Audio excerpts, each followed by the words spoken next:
Behind the story of the most legendary ocean liner lies a little-known tale of the adventurous, pioneering men determined to push the limits of the possible. Their incredible technical achievement in the shipyards of Ireland included the construction of not just one, but 3 ocean liners, the largest in the world at the time. They really were planning on way larger ships than anybody had ever seen. Imagine being on a mission to Mars or something. That'd be the closest thing we can come to today. They really thought that they could potentially conquer nature. Think you know all there is to know about the Titanic? Think again, and watch as we reveal some of the intriguing, overlooked backstory of history's most famous ocean liner. It all started in 1908 at the Harland and Wolff shipyard in Belfast with the construction of a massive, revolutionary building framework. For nearly 3 years, 6,000 people dedicated their lives to making the crazy dream of creating these colossal vessels come true. Building the slipway and the gantry was a massive undertaking. They need to make these changes because it's simply not possible to build these ships. The Titanic's epic adventure started with its first rivet. The hull alone took 2 years to build. It sprang from the farsightedness of bold, visionary men and new cutting-edge tools and techniques. The jaws of this sea clamp would compress these rivets together, perfectly compress them, fill the holes up. When the Titanic was built, everything was designed and made by hand. The slightest error could compromise the actual quality, stability, and operation of the ship itself. The ship's launch was an international event, carrying tremendous risk. The thrilling culmination of a formidable technical challenge with no room for error. Titanic's size is unprecedented, so they don't really know 100% what may or may not go wrong. For 60 seconds, they get to see the largest object moving on its own for the first time. And the saying is, if a ship can survive its launch, it will survive anything. They don't say that anymore, but while it lasted, the ship was spectacular. Now, through exceptional 3D reconstructions, extraordinary colorized footage, animations based on historical photos, and insights from the world's leading experts on the Titanic, we're about to embark on a tour of the ocean liner of the century. All aboard the Titanic, Genesis of a Giant.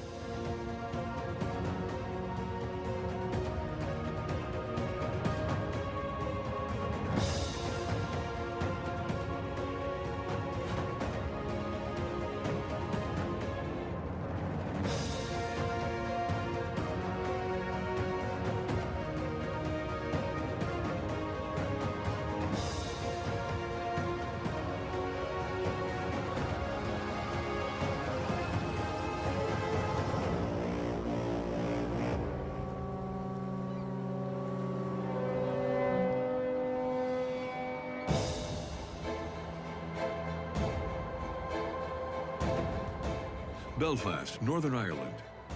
This is where the story of the world's most infamous ship began more than 110 years ago, at a turning point in modern history.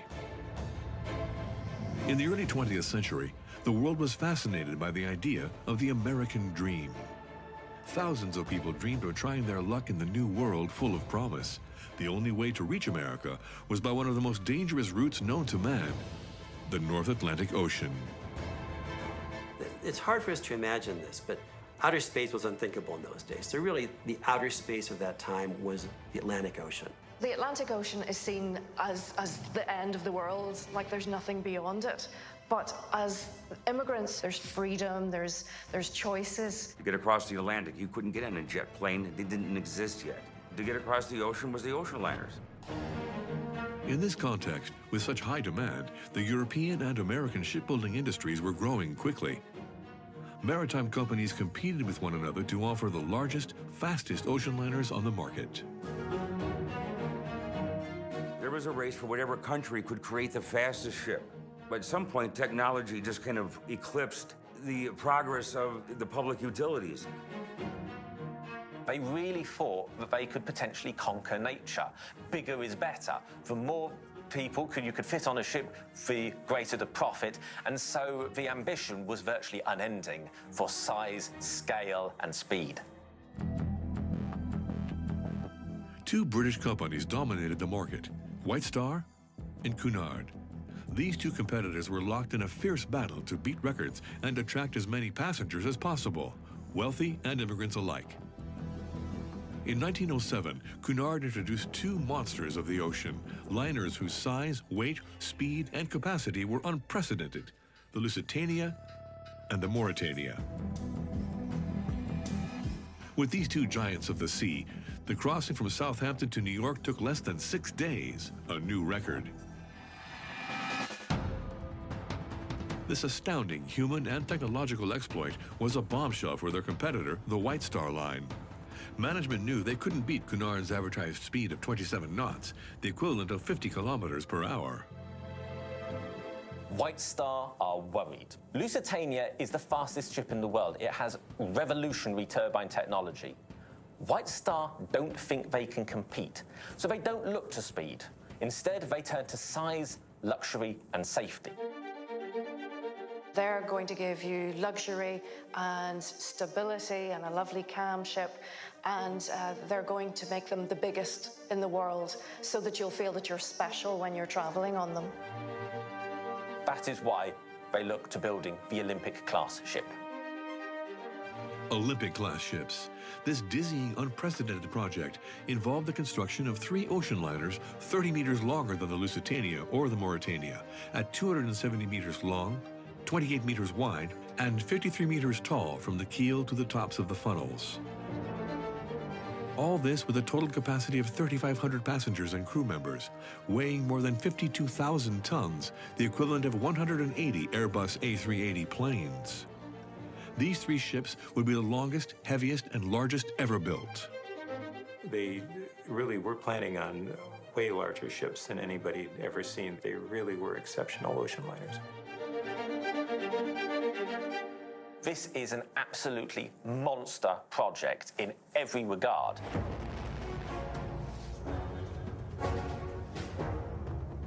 Their construction was made possible by American banker John Pierpont Morgan, who spent more than 1.5 million pounds sterling at the time, the equivalent of $150 million today, on each of the 3 liners. Although these steel giants were designed by British architects Alexander Carlisle and Thomas Andrews, they came from the minds of 2 men. Bruce Ismay, the chairman of White Star Line, and William Peary, the greatest shipbuilder in the world. Peary has this great ambition to be the man to make the first 1,000-foot-long ship. They come up with names, arguably competing with Cunard's use of Roman province names. White Star turns to the Greek and the great gods. You have Olympic, and of course their great rival, the Titans, Titanic.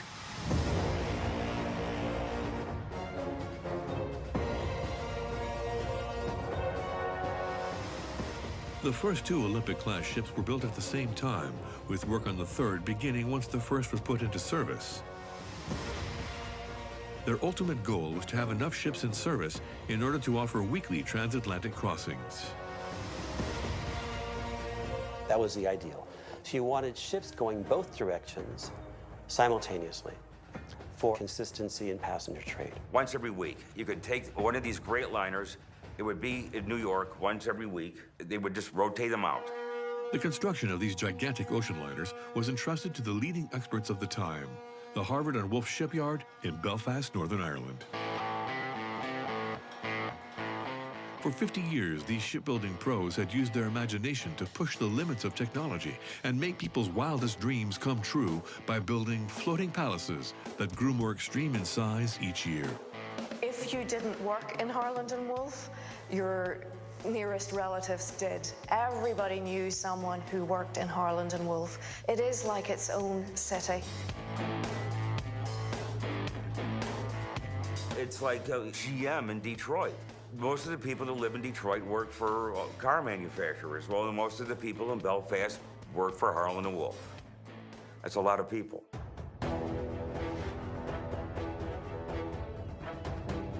Before they could start work on the project, the experts at Harland and Wolff had to completely rethink their shipyard. They reconfigured their infrastructure to be able to build these juggernauts of the sea. Just getting the shipyard ready was a massive undertaking in itself. They had to build gigantic pieces of infrastructure in order to be able to build the Titanic. The existing shipyard is modern and it's one of the largest in the world. Nonetheless, they need to make these changes because it's simply not possible to build these ships. The length of these ships was so extreme that there was no slipway in the world that was large enough. The engineers at Harland and Wolff were forced to destroy 3 existing slipways and replace them with 2 giant new ones. At 260 meters long and 80 meters wide, the size of 3 football fields, they were the largest slipways ever constructed, large enough to build the Titanic and the Olympic side by side. It is the first time that 2 such large ships are built together in the same shipyard at the same time. This challenge is enormous. The timing of the entire project depended on this first massive undertaking. The Olympic and the Titanic were due to go into service in the summer of 1911 and spring of 1912. Even the smallest mistake could have catastrophic consequences. Once the shipyard had announced the ship would be ready to go into service on a certain date a few years in the future, they had to stick to that deadline. The construction of these floating palaces consisted of 3 major phases. First, the building of the hull, the most time-consuming step. Second, the launch, a complex step. And finally, the fitting out of the ship's interior. So the highest technology that they had, the greatest technology, went into the ocean liners. The construction of the 2 vessels required the invention of a revolutionary gantry capable of lifting large pieces of metal above the 30-meter-high hull. The engineers entrusted this task to architect William Arrow, the Gustave Eiffel of Britain. The construction of massive ships called for massive tools. The architect designed the largest steel structure in the world. So William Arrow is the man who's put in charge. He's given the contract, and within a couple of years, he delivers a structure which is unrivaled, so much so that it was used right up until the late 1960s. An incredible 70 meters tall, this gigantic metal gantry weighing 6,000 tons straddled the slipways where the Titanic and the Olympic were being built. It was composed of a movable central crane and 10 electric cranes on rails, each capable of lifting up to 5 tons. You have cranes to do the heavy lifting, to lift huge big pieces of steel plate into position. You have lifts so that the workers can get up to the top. You've got all sorts of mechanical ways of getting people and things from place to place.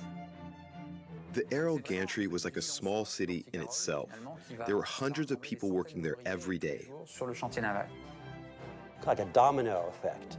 One domino knocking down another domino, just to get to the point of to be able to start building these things.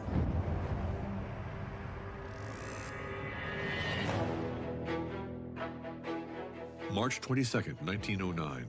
Work on the Titanic could finally begin. Nearly 14,000 people were employed at the Harland and Wolff shipyard in Belfast. 6,000 of them would end up working on building the ocean liners of the century. By the time construction on the Titanic began, work on the Olympic had been underway for 3 months. In the neighboring slipway, specially designed wooden blocks had been put in place in preparation for building to begin. These blocks would be used to build the first part of the ship, the keel. The first step in building a ship is to lay the keel. It is a symbolic moment, a bit like laying the first brick on a building. This is quite literally the backbone of the ship. If you imagine the spine in a skeleton, everything hinges on this particular part. It needs to be absolutely straight, absolutely level. It's imperative to get this correct. The keel was composed of several laminated steel beams assembled at the bottom of the slipway. These beams formed an immense metallic bar 50 centimeters wide and extending the entire length of the ship. The keel, this central piece, is really the foundation for the entire boat.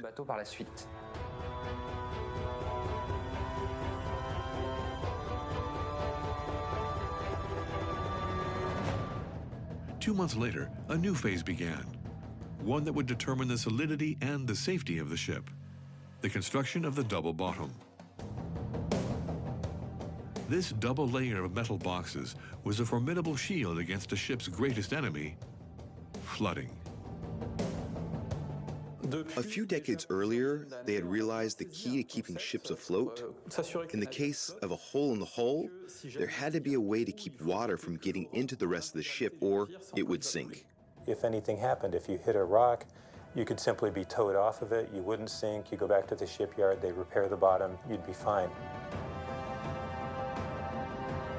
That safety element really defines the Olympic-class project, to get these ships as safe as possible and to utilize these newer ideas to ensure the safety of Titanic. The construction of this double bottom was quite a challenge. The metallic pieces were assembled using a technique called riveting. Riveting was the superglue of its day. If it's metal, it was riveted. When they built the Titanic and Olympic, such a big ship, they used the same techniques as other smaller ships, but not really sure how it's all going to turn out. 3 million rivets were used to build the Titanic. 1/3 of them were put in place using cutting-edge technology. This enormous machine, a hydraulic riveter. This is a new technology using giant pincers supported from an overhead crane. They're very fast, very efficient. It creates a very strong rivet, a very tight bond. They would put these into pre-punched holes, and the big C-clamp, the jaws of this C-clamp would compress these rivets together, perfectly compress them, fill the holes up. It was very expensive, but it ensured the rivets were put into place correctly.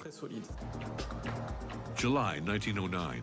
5 months after the construction began, the men started building the body of the ship, putting enormous frames into place. In shipbuilding, these are known as ribs. They provided the support structure for the steel sheets of the Titanic's hull.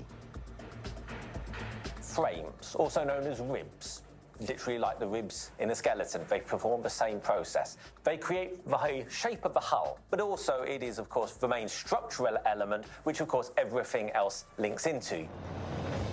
The rib cage of the Titanic was composed of 300 pairs of 20-meter-high ribs. These ribs were a work of art. First, they were meticulously designed by the shipyard's engineers. The next part of the job was entrusted to an army of draftsmen, who had to turn the schematics into life-size pieces of metal in this hangar the size of a football field. All the pieces were designed, calculated, and built in a massive room at the Harlan and Wolff shipyard using chalk. In the time of the Titanic, everything was designed and made by hand. And the frames are drawn out on wooden boards, which are clamped together. They're chalked out, and then they're scribed with a special knife. And it's this process where they check the lines plan to make sure that all the lines intersect at full scale properly, so that when they actually create the frames fit together where they're supposed to. Any distraction could be massive in terms of consequence. The slightest error, particularly when you're converting scale drawings to the life size, the potential for error could translate into faulty parts of the ship. At best, this wastes time, but at worst, it could compromise the actual quality, stability, and operation of the ship itself. And these pieces had to be put in place with the utmost care, otherwise the consequences would be catastrophic. The risk was that the ship could become unstable and tip over inside the slipway or when launched into the water. So when you're putting these frames in place, 66 feet tall, these are not small pieces of metal, you want to ensure that you're fitting them levelly to get the shape done correctly, symmetrically, but also to ensure the stability of the vessel on the slipway as you're building it. Ships are not built to be on land. The taller the structure gets, the more its center of gravity moves, which presents a new challenge to overcome. The hull must be kept very straight or be subject to dramatic consequences. If a ship were to fall over during the construction process, particularly in the confines of, say, the gantry, the amount of damage which it would do, quite aside from the risk to those actually working there, could have been absolutely catastrophic, not just for the ship itself, but for the gantry and for the immediate area around. So they supported the structure of the ship with massive wooden beams to reinforce and hold the ship in place inside the slipway. You can't point a laser, you can't just electronically make it happen. These guys with a pencil and a saw are going to have to work off the plans that they've been given by the draftsmen and make sure that they have this absolutely inch perfect.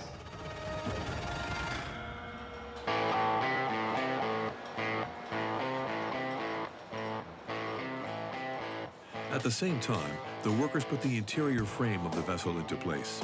Hundreds of metal columns and crossbeams reinforced the hull of the Titanic. You have to imagine it like a sort of massive grid with pillars to help the ship keep its shape. Otherwise, the hull would quickly become deformed. It all is a process, you know, that all works together. You can't just put up the shell plates without putting internals up to hold it up. April 1910. More than a year after the keel was laid, the structure of the Titanic's hull was finally complete. It was now ready to be covered in its metal casing. This sheath was composed of 2,000 sheets of steel. The largest measured 10 meters long by 2 meters wide, and they were an average of 3 centimeters thick. Each sheet weighed nearly 4 tons. These rectangular sheets came from the best steelworks in Ireland and Scotland. Steel is used and tested to the highest standards of Lloyd's Classification Society to make sure that the steel is of the right quality and the right strength to use on such a large ship. Titanic's metalwork was perfectly acceptable for the day. It was about as good as you could possibly get. Once the sheets arrived at the Harland and Wolff shipyard, they were sent to the workshop, where holes were drilled in them with the utmost precision. These holes were meant to be filled by the rows of rivets that would render the Titanic's hull perfectly watertight. You have two metal plates overlapping each other, and they have holes in them, and you line up the holes, and then you put a red-hot rod through there.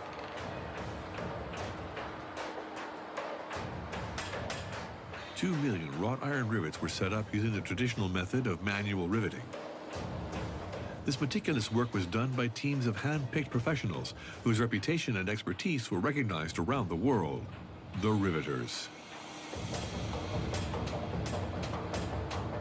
The riveting gangs have a very difficult task, and as such, they are highly respected, like the leading figures in the film. And a good riveter was worth their weight in gold. These men were paid per rivet that they put in. The teams were often made up of 5 people. Each person had a specific role to play. Speed was key to their success. The riveters had a very narrow window, just 10 seconds to put each rivet in place on the hull before the metal would change temperature. If it goes below the correct temperature, it won't seat properly, and they'll have wasted their time, which not only wastes materials, delays construction.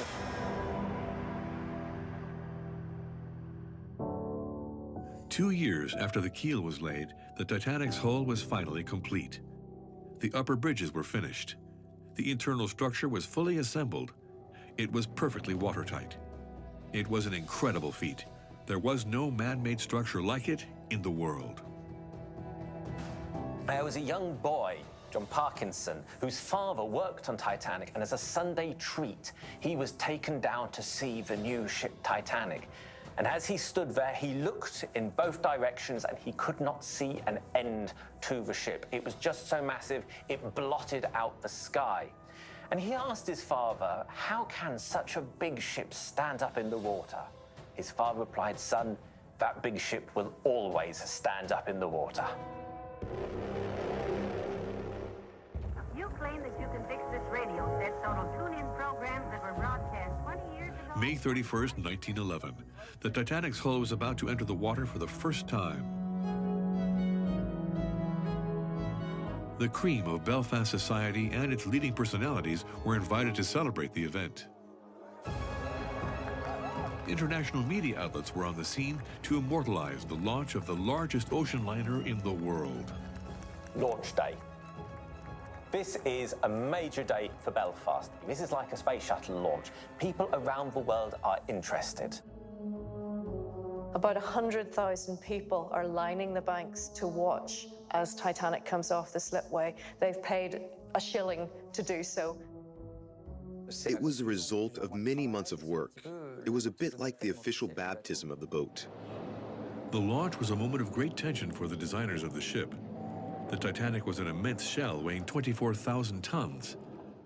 This crucial step would confirm whether or not it was built correctly, and as such, the designers watched with some concern.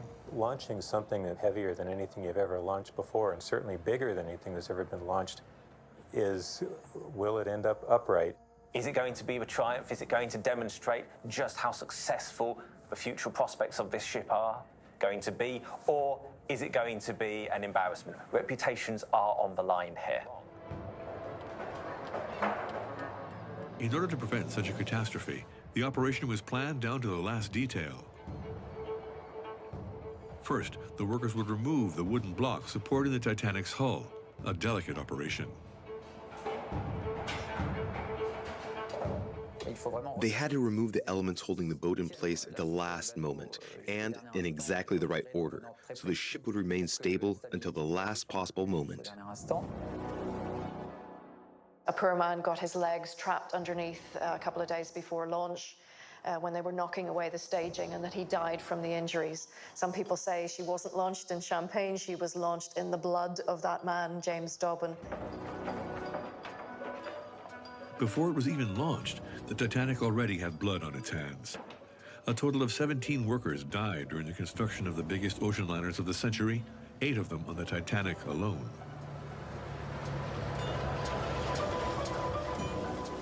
The only things left holding the hull in place were 2 hydraulic jacks. But even though the hull rested on a slipway with an inclined floor, the engineers still had to ensure it would slide into the Logan River according to plan. Gravity, of course, is going to do the vast majority of the work, but there's a lot of friction. So they coat the slipway with 22 tons of soap, oil, and tallow. Apparently it smells disgusting, but it's just that amount of lubrication which is needed. It was 12:13 p.m., the hour of truth. All traffic on the Logan River was brought to a halt. Distress flares signaled the departure. Silence fell beneath the aero gantry. When the signal goes for the launch to take place, the hydraulic is released, this hook folds back down again, and there's nothing holding Titanic back. This piece drops down, which of course is the final brake holding Titanic.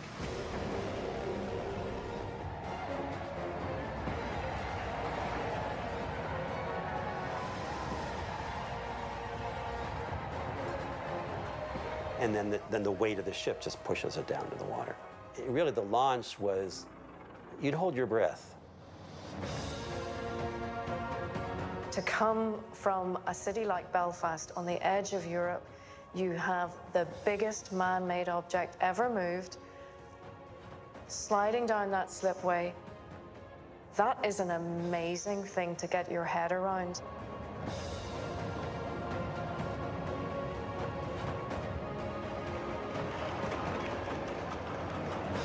At that point, it is the largest moving object in the world, and they know it. And so for 60 seconds, they get to see the largest object moving on its own for the first time.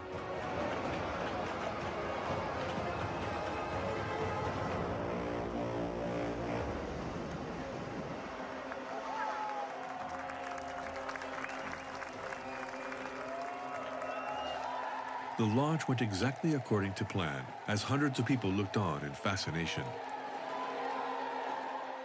The hull reached a speed of 12 knots, a danger in itself. If you're going to launch a 24,000-ton ship, as it was at that point, into the river, you have to make sure that you can stop her. Otherwise, she's just going to float into the other bank. They had to take measures to ensure the boat would not move too far forward as it entered the water. They decided to use 80 tons of chains and anchors to hold the Titanic back and slow its entry into the water. They are so successful that from completely on land to completely in water, Titanic only moves twice her length. This was the way that they were able to control this elsewise completely uncontrollable event. The saying is, if a ship can survive its launch, it'll survive anything. At this point, she is completed as a piece of naval architecture, but there is now the change between converting an ocean-going shell into a floating city. In June 1911, the hull of the Titanic was taken to Harland and Wolff's fitting out quay. Built specially for these three ships, it was the largest in the world at the time. This is where the interior of the liner would be completed. The Titanic was supposed to be ready for its inaugural voyage just 7 months later. They were running on a very tight schedule. The designers could never have imagined the mishaps that awaited the shipyard.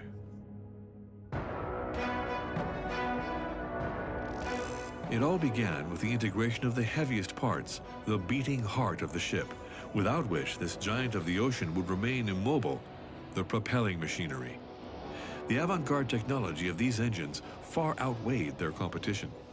The Harland and Wolff shipyard and the White Star Line decided to equip the Olympic and the Titanic with a combination of two different types of propelling machinery, reciprocating engines and steam turbines. They already had turbine technology, they already had reciprocating engine technology, but to combine the two together was unique. These components were made in the Harland and Wolff warehouses. They were built at the same time as the hull.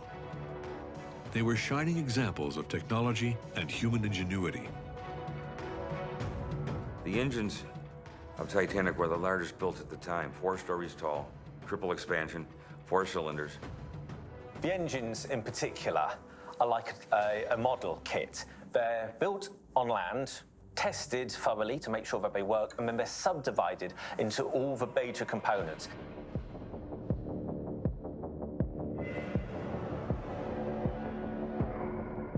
The most iconic elements of the Titanic were its 29 enormous furnaces. Each furnace was 5 meters high, as tall as a house, and designed to consume 600 tons of coal per day during the transatlantic journey. They were the epitome of human ingenuity, reflecting their designers' incredible skill. Making them was a challenge in itself, and installing them on the Titanic was no easier. It was a very difficult maneuver because the parts were very, very heavy and they had to keep the balance of the ship in mind. So they proceeded with great caution. Each furnace weighed nearly 20 tons, the equivalent of 20 cars. There was no British crane capable of lifting such a heavy load.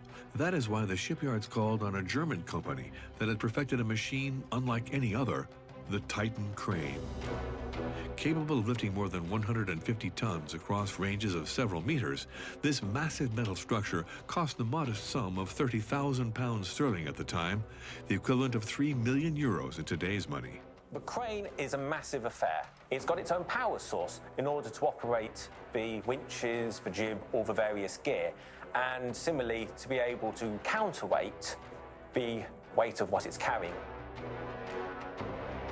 It's floating in the water, so it has much more ability to go around the ship as needed and drop things into place. When the furnaces arrived on the fitting out quay, the Titan crane picked them up and moved them into position for the next step. Each of the parts had to be carefully lowered into the hull through these enormous holes. When they constructed the hull, before launch, they left large holes through all the decks so that you could lower the engines and boilers into the ship. There is not a lot of spare room. And so you're getting them into position, hand signals, passing messages backwards and forwards. Eventually they get down into the boiler rooms. Of course, you then have to move them into position. They had to use incredible precision when operating the crane. They also had to take into account the winds that were pushing the boat around, making the maneuver even more complicated. The risk was that they might damage the interior structure when lowering these monumental parts into place. You have a huge amount of skill and brute force needed to make sure that they go in just the right place, because there is no room for any error at all. Once the parts had been lowered into the hold, a new challenge awaited the workers. These parts, each weighing several dozen tons, had to be put into exactly the right place in predefined positions in a very precise order. This rigorous positioning process had a direct impact on the balance of the ship. The designers of the Titanic had planned for a crane to be built inside the ship to move these gigantic parts around. A small hand crane, mostly intended for maintenance during the operation of the vessel. But ultimately, between that and brute force, you're then piecing the engine back together again and linking it up with the rest of the infrastructure of the ship. At the same time, many other professionals were hard at work fitting out the interior of the ocean liner. Plumbers, electricians, and carpenters all did their part to turn the Titanic into a floating palace. On the outside, you're finishing off the superstructure, but inside, you're now making it habitable. You're putting in all of the fixtures and fittings, which are turning what is in essence just a metal box into a luxurious accommodation to rival anywhere on land.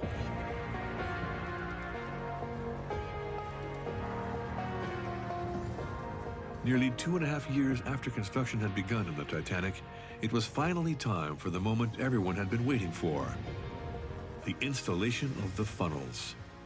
The 4 monumental cylinders were over 20 meters tall, as high as a 6-story building. They were said to be wide enough for 2 trains to pass each other inside. So this was a massive undertaking. They were built on site, then had to be moved and lifted into place by the giant crane. The funnels also had the distinctive characteristic of being a single piece and arrived on the fitting out quay in one piece. The Titan crane, which the shipyard had bought, was used to move them directly from the quay onto the upper bridge of the boat. The installation of the funnels was a huge technical challenge. They had to be positioned more than 20 meters above the holes specially designed for them. The smallest error could be fatal. The worst thing that can happen is if the funnel is dropped when it is being lifted onto the ship, because that would cause enormous damage. You do not want this to go wrong.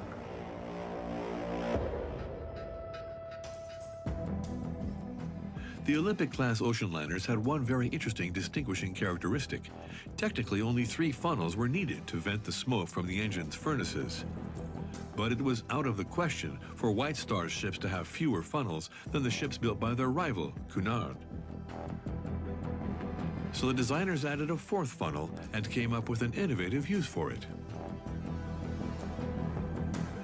White Star wants to make sure it's at least on a par with its main rival.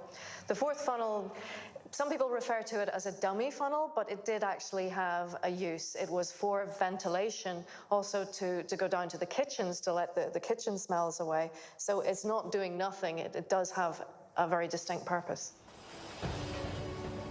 Inside the ship, the Titanic was starting to take shape. The cabins and living areas were designed around the 15 metallic dividers that spanned the hull from the keel halfway up the boat. In addition to the double bottom, the partitions were an extra safety measure in case of flooding, dividing the ocean liner into 16 completely watertight compartments. These watertight compartments divided the hull of the boat into a series of compartments that were independent from one another, so that if water were to start coming into one of them, it would only affect one part of the boat rather than the entire structure.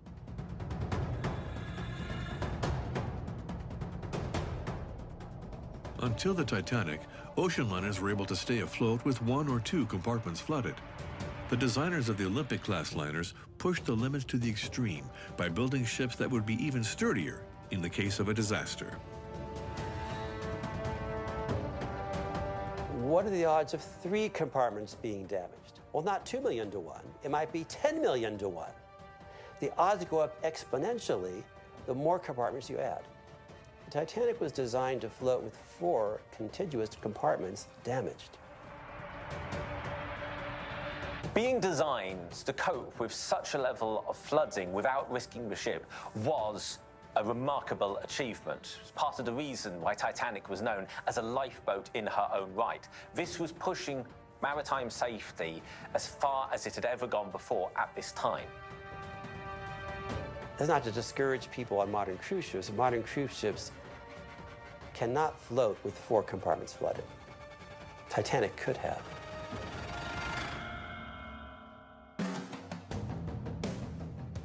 The Titanic's visionary engineers explored new technical possibilities to push the limits of human achievement to the point of perfection.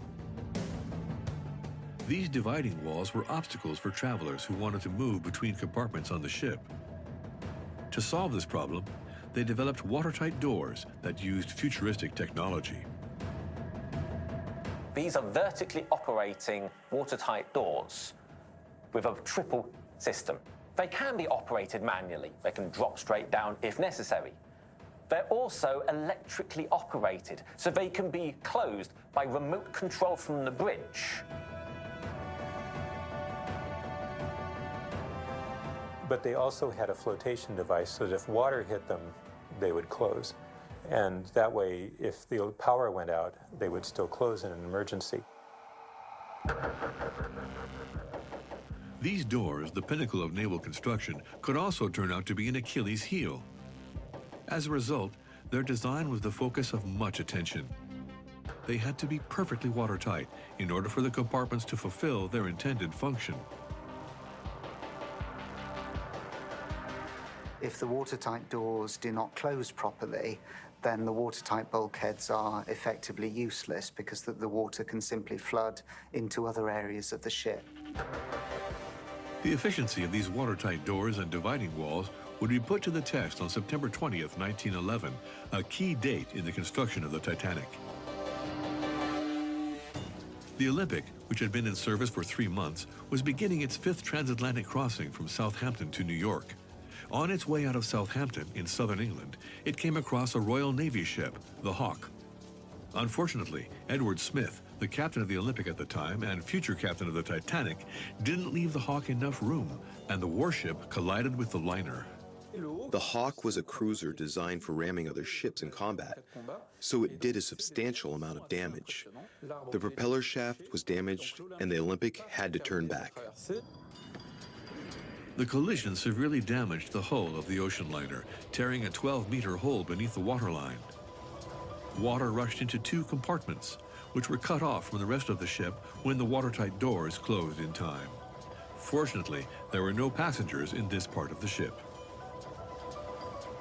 It was very impressive because the ship handled the collision very well. The Hawke withstood just as much damage as the Olympic, if not more, so the incident helped prove how sturdy these massive ocean liners were. So a legend was born. One that Harland and Wolff and White Star do very little to counter. A proposed but never released brochure reading, "So far as it is possible to do so, these 2 wonderful vessels are designed to be unsinkable."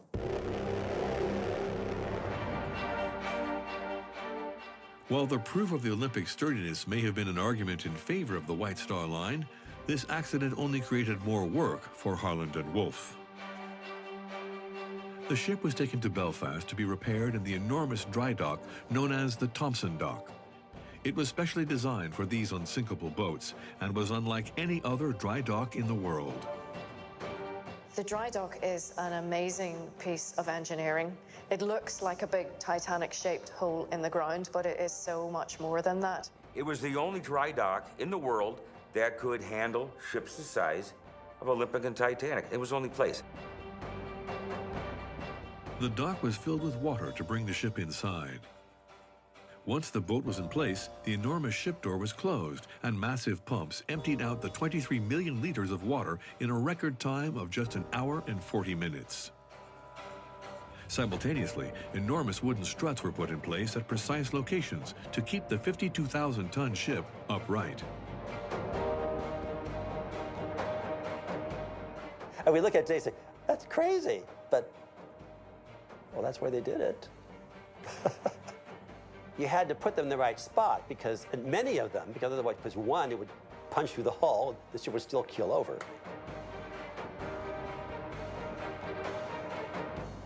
The directors of Harlan and Wolff had to reassign some of the people who were working on building the Titanic to complete the repairs on the Olympic instead. It took 6 weeks to repair this steel monster. It cost a total of £100,000, the equivalent of 11 million euros today, a genuine fortune. These repairs had a direct impact on the timing of the Titanic and would have tragic consequences. They were hoping to do the maiden voyage in March, and they weren't able to do it, and they had to push it out until April. And so it did have an effect on it. Early advertisements said it was to be in January for the maiden voyage of the Titanic. I wish it had been. There were no loose icebergs in January.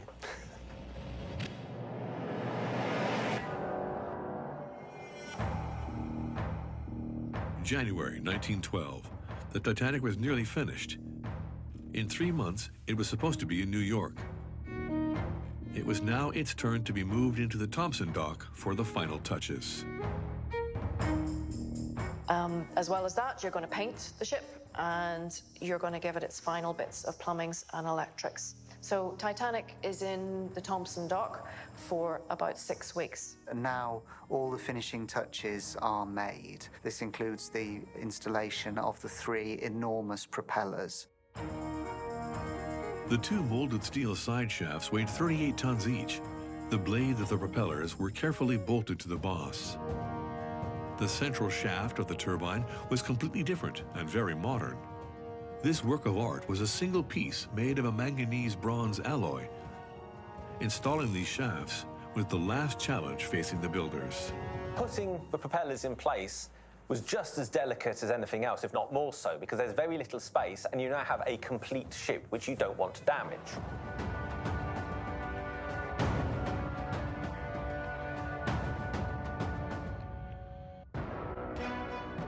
April 1st, 1912, the Titanic was preparing for its initial sea trial. A feeling of pride flooded the hearts of the men who had given 3 years of their lives to build this incredible ship. It was a testament to the ingenuity and expertise of everyone involved in the project. Titanic sea trials are a moment of truth.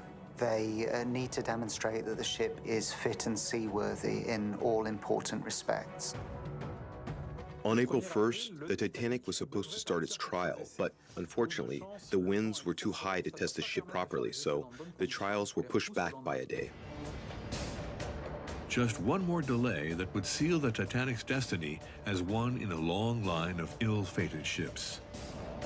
But on April 2nd, the weather conditions were optimal. The giant of the seas could finally begin its trial. It's the first time that the engines of the ship have turned. So it's kind of a grit your teeth moment to make sure that everything is lining up. It's a feeling of pride and accomplishment for Harlan and Wolff, and there is every prospect that she has a successful and profitable career ahead of her. And from there, Titanic steams down the coast, heading towards Southampton and her date with destiny.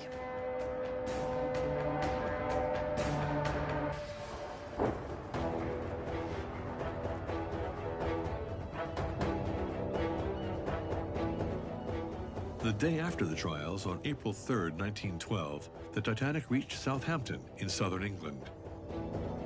It was here that the first passengers of the maiden voyage would board the ship a week later. Inside the ocean liner, the job wasn't finished yet. Many workers were hurrying to make final adjustments before the ship's departure. There's still bits which need painting. Some cabins aren't quite complete. The heating system in a few second-class cabins ultimately leads to complaints because it's not particularly reliable. You had to go through and make sure all these things are in place, and if there were any last-minute issues with carpeting that had to be finished being laid, overall just, doing all the touch-up. Wednesday, April 10th, 1912, the day of departure. The event was celebrated with great pomp by the international media. The Titanic, heavier than the Olympic, was at the top of the podium. It was the single largest ocean liner in the world. Every kid in Southampton skipped school so they could go down and get somewhere near the dock and watch the ship sail. As passengers board Titanic at Southampton, there are some concerns lest anything would go wrong with a new ship. But as a crewman said, God himself cannot sink this ship. The first passengers finally got a peek at this floating palace. The Titanic was unlike any ship ever built before. Its refinement pushed the limits to the extreme. Even the third-class passengers had never seen anything like it. The passengers had electric elevators, along with very luxurious and comfortable lounges. You have all of these different provisions to make Titanic a stay on board like being in the finest hotel in the world. Imagine being on a mission to Mars or something. That'd be the closest thing we can come to today. 12:15 p.m. on Wednesday, April 10th, 1912, the Titanic weighed anchor at the port of Southampton, a day that would go down in history. 5 tugboats escorted away from the dock this Titan, the crown jewel of commercial sailing and pride of the White Star Line and of the Harland and Wolff shipyards. But the event nearly turned into a nightmare. And as Titanic is passing along the line of moored ships, the suction from her engines, just as with Olympic and Hawke, grabs at the line in New York. New York's mooring ropes split and the ship drifts towards Titanic. There's almost a collision. Smith jumps in, orders full astern on the port engine. They stop with mere yards to go. Not an auspicious start to the maiden voyage. As it turns out, the New York was the second-to-last obstacle and final warning of the tragic fate that would await the Titanic.